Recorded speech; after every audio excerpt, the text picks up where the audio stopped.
Hi everyone, you're listening to The Haider Show and I'm your host, Haider. As you may know, COVID-19 has largely affected the education sector in not just Pakistan but around the world. Many schools and universities alike have shifted their mode of teaching from practical classrooms to e-learning. However, online education is not accessible to all. The marginalized, often overlooked segment of the population have limited or no access to e-learning platforms. To further discuss online education, I have invited on my show today the CEO of Knowledge Platform, Mr. Mehboob.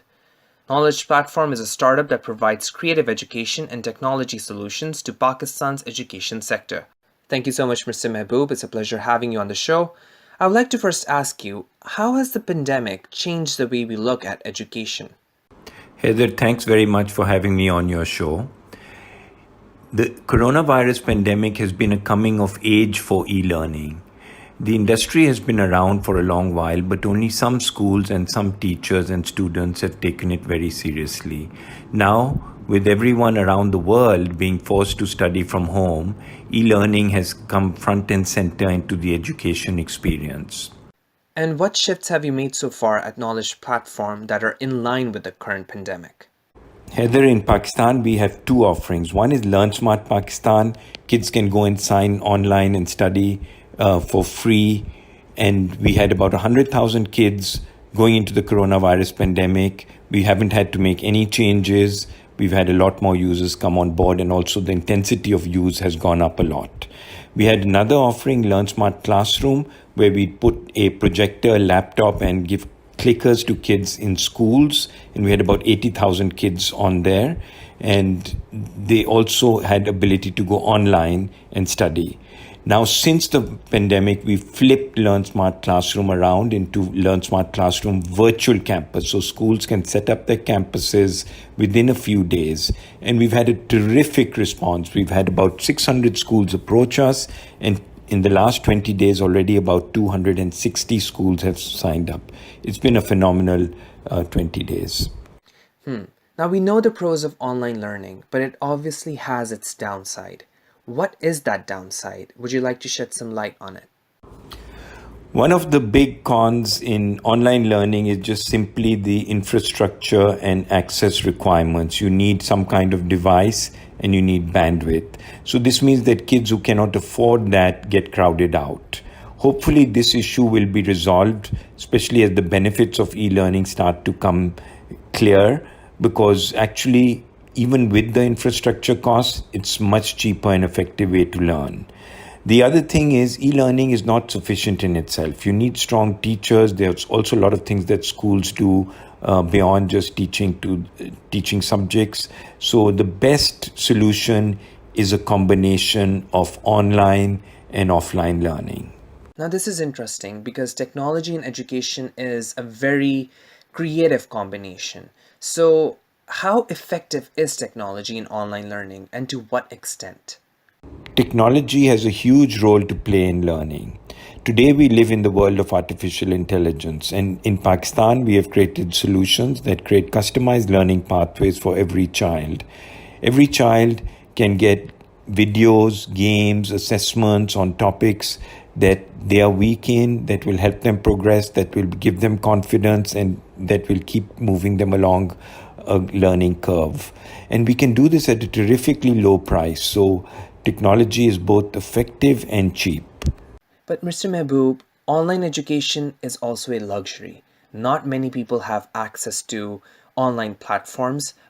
Many areas lack the technology, the resources to access the curriculum for online studying, and the downtrodden segment, the neglected, the overlooked segment, the poor segment of the society is often impacted by this very problem. So how is KP looking into this, and what is the way forward according to you? Heather, the marginal cost of online learning, including high quality online learning with personalized learning pathways, is very, very, very low. However, there is a cost in getting devices in the hands of everybody and giving them internet access. We should, as a country, and our government should say, let's tackle this problem once and for all. We could create a whole industry here to build devices or to assemble them here. Telcos already have bandwidth. We can figure out creative ways to create entrepreneurs who run small centers in schools, which are a combination of teaching and internet learning centers. So we can come up with creative ways to solve Pakistan's access problems. 23 million kids don't have education, and quality problems. 45 million kids don't get a good quality education. So there will be challenges in getting internet learning to kids, but over time, once we get the whole system up and running and we can figure out the bandwidth and the infrastructure costs and get consortiums going, we can transform education in Pakistan. And how will learning be different post-pandemic? Do you see knowledge platform and schools returning to traditional means of teaching and learning? I've been talking to educators in Pakistan, in Singapore, Philippines, China, United States, and other places about what do you think is going to happen after the pandemic. Everyone I've spoken to believes that the use of online education will not be as high necessarily as it is today, but it will settle at a very, very high level. The reason for this is that there are many benefits to this form of education. People can learn at their own pace, they can learn from home, and the actual cost of delivery of this education is very, very low. What the pandemic has done is familiarize schools, teachers, students, parents with this new format of education. After the pandemic, there may be a slight drop down in usage, but it will continue to be at a very, very high level. And do you think that online learning is a sustainable solution? Haider, right now we have a very unsustainable form of education in Pakistan. Kids go to school, then they come back and they spend a huge amount of time doing tuitions. The tuition centers are completely separated from the school, so the two activities are siloed. Kids end up paying money in school and then they end up paying money in tuition centers. So it's inefficient, it takes up a lot of time, and it's completely siloed.